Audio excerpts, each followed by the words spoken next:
My friends, the first bit of news, and you're gonna love this, takes us to Russia.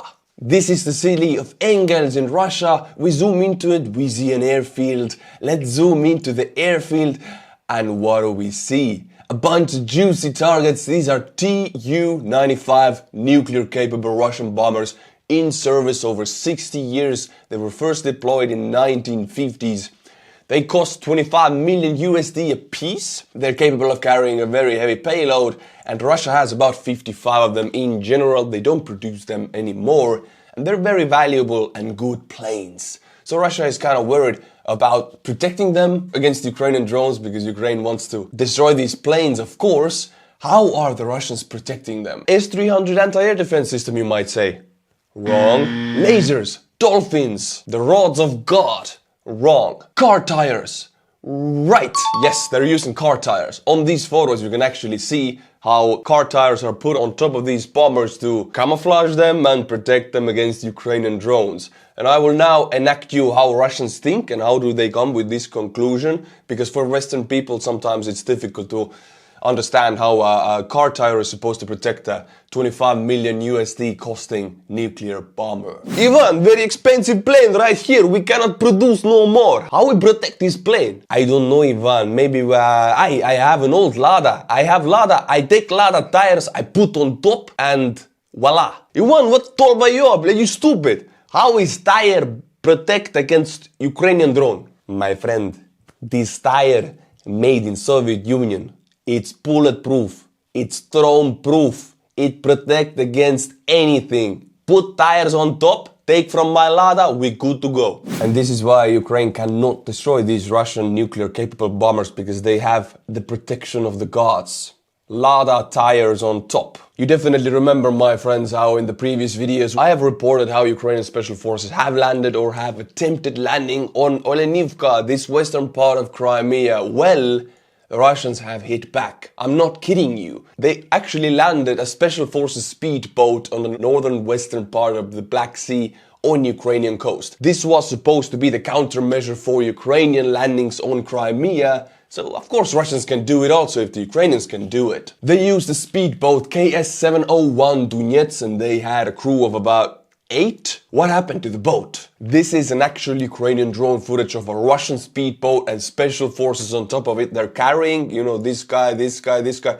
They're going back and forth in between of the boat and the beach, and they're carrying food, water, ammunition, medicine to the beach. This was supposed to be a lengthened operation, perhaps a beachhead on a Ukrainian Black Sea coast, much like Ukraine is doing to Crimea or other side of the Dnieper River. But what happened? We don't have to guess much. This black part here, this is oil leaking from the boat because the Ukrainian drone dropped a present. You know, they wanted to say a proper welcome to the Russian special forces, so they gave them a present. Similar to the present that the Europeans gave the Native Americans, you know, a very deadly present.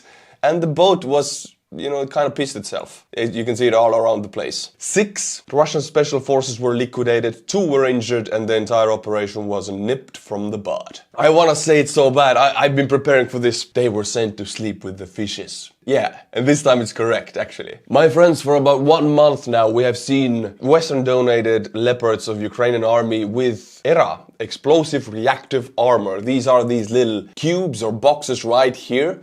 These photos are from July, actually. It's a Leopard 2A4 with ERA, and it's, you know, the 82nd Brigade has them. They're fighting near Robotine through it, actually. This is the best of the best. It's a new Leopard with explosive reactive armor. And also on this video, which is a new video coming up from the beginning of September, we can see a bunch of Leopard tanks with explosive reactive armor. How does ERA work? Of course, most of you perhaps know, but I'm just going over the very basics.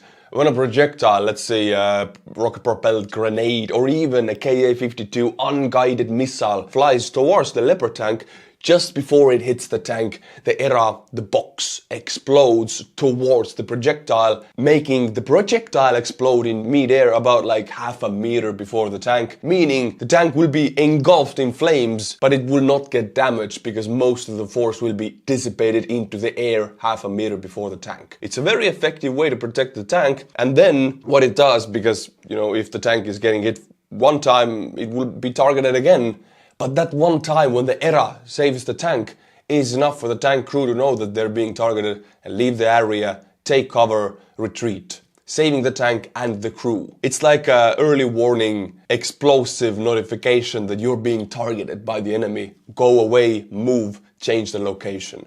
So it's very effective. It will save the tanks and it will save personnel inside. Of course, ERA is not a wonder protection. If you shoot a tank enough, even if it has ERA, it's possible to penetrate through it if all of the explosive reactive armor is used up, or if it misses or misfires, or there's plenty of ways to get through it. Just target the tank enough. But it will increase the percentage, the survivability percentage of the tank and the crew by many times.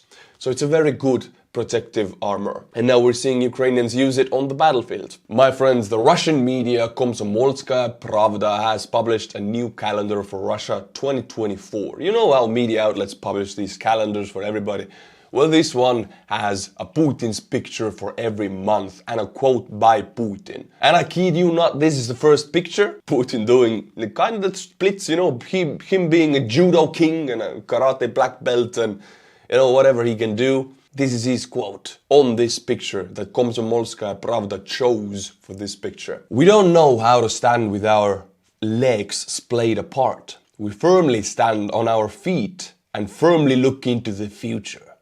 But on this photo, Putin is not firmly standing on his feet. His legs are splayed apart. He's doing the splits, for Christ's sake. So I guess somebody in Komsomolskaya Pravda made a terrible mistake putting the wrong photo with the wrong quote. I mean, he's gonna fly out of the window tomorrow just for this mistake. But this is Russia. This is the Russian messaging.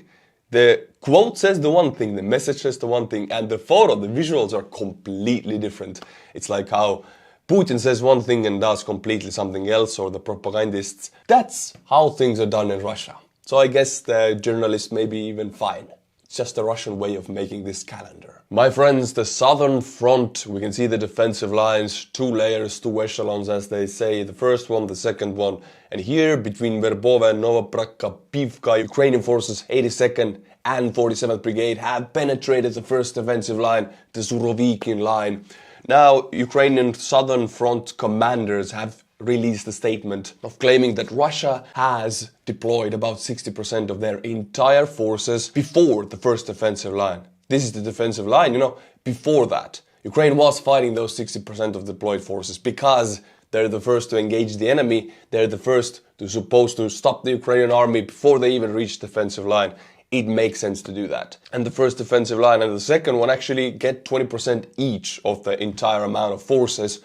It makes sense, I understand why they do it, but what it says as a message is that Ukrainians have penetrated that 60% of Russian forces deployed. This is why it was quite easy. It took them half a day to penetrate this Surovikin line right here, because it only had 20% of the forces. It doesn't mean how well your defenses are built. If you cannot man them, they're useless. So this line, even behind the first one, the second one here is manned even more poorly because all of the troops are sent to fight the enemy. Why should they wait in the rear? So the deeper Ukraine penetrates, the less Russian manpower there is against them. As we can see, Russia is moving their air assault forces, 56th Air Assault Regiment and 108th Air Assault Regiment against Ukraine to stop their advancement through the Surovikin line near the Verbova area. But I mean, Ukraine also has their best 82nd against them, and I'm sure the expansion of this bridgehead through the line will continue. It is one of the weaker Russian lines because Russia has deployed most of their forces to the Kupiansk axis, and you can even see the unit dissipation here.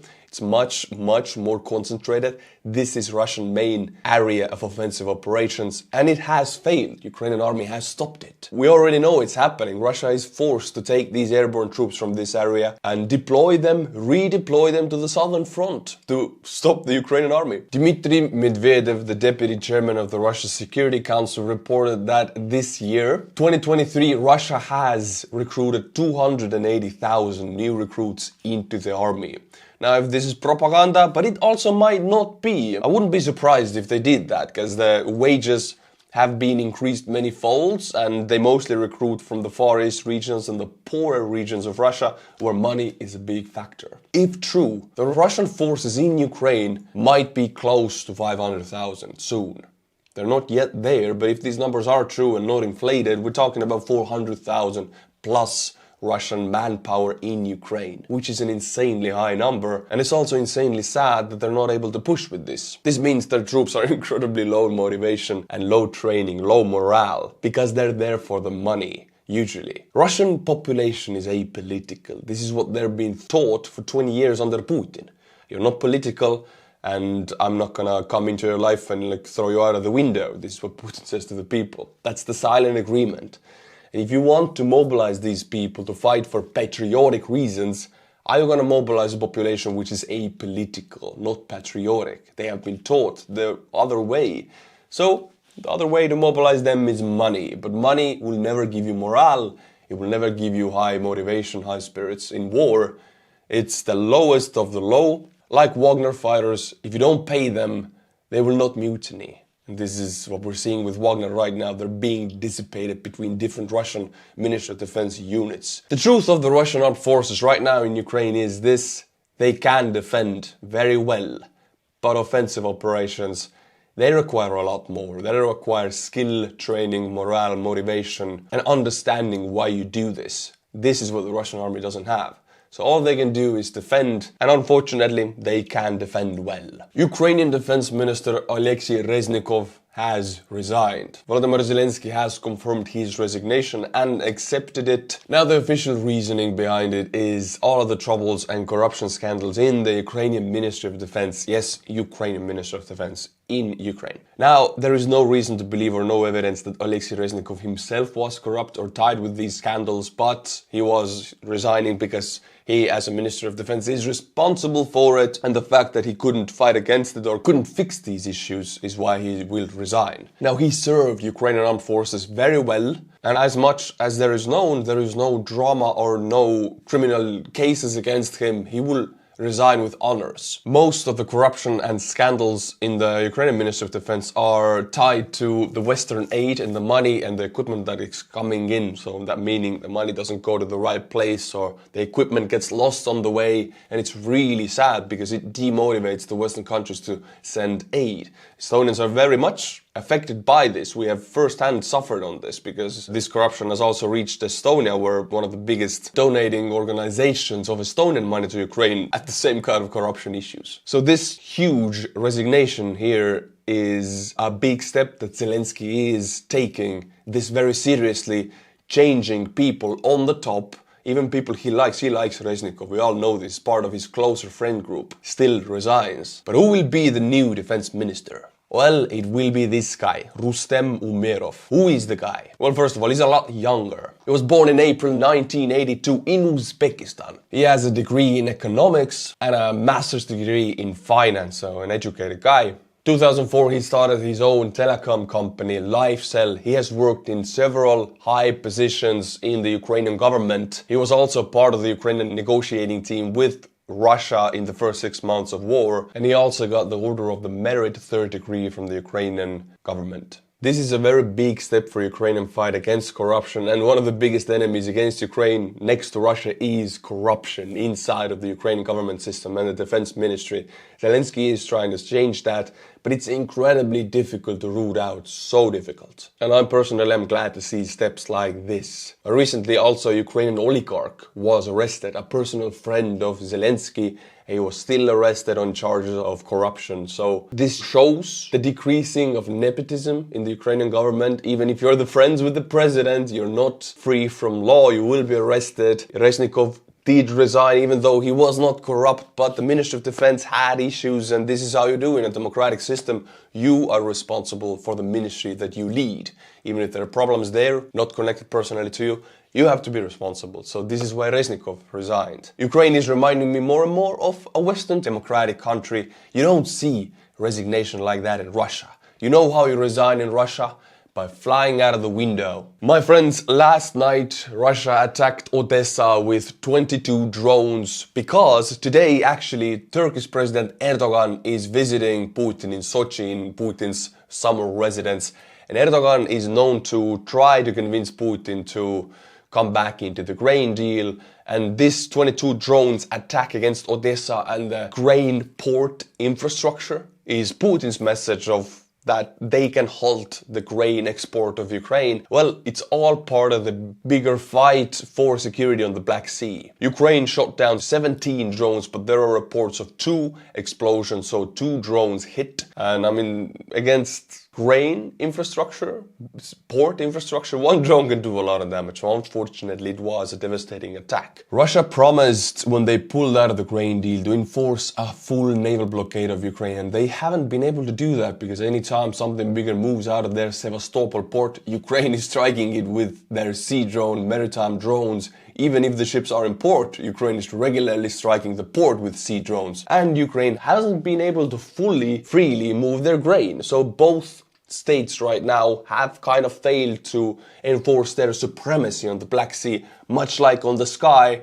there's no air superiority to both sides. Air is contested. And this Turkish president visiting Russian president right now is the continuation of this fight over the Black Sea. The major power on the Black Sea is going to be Turkey, not Russia anymore. Tomorrow we'll know what they talked about and what's the outcome of it. My friends, it's the best part of the video, the ending where I thank the patrons. If you're new to the channel, then I thank 5 patrons every day and I pronounce their names with my Estonian pronunciation. So put in your earplugs because ear bleeding might happen. Kade Kennedy, Colin Malek. Hey, second time I say your name. Eks Kudepakk, 1455. Barry Morgulov.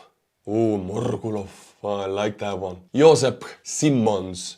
Thank you to these 5 people for supporting the channel. If you like my channel, you know what to do. Also, my friends, check out my Instagram account. Just do it. I don't know how to advertise this anymore. Just go and follow me on Instagram. That's it. Go and follow now. All right. And until my next video, which is tomorrow, stay cool, my friends, and bye-bye.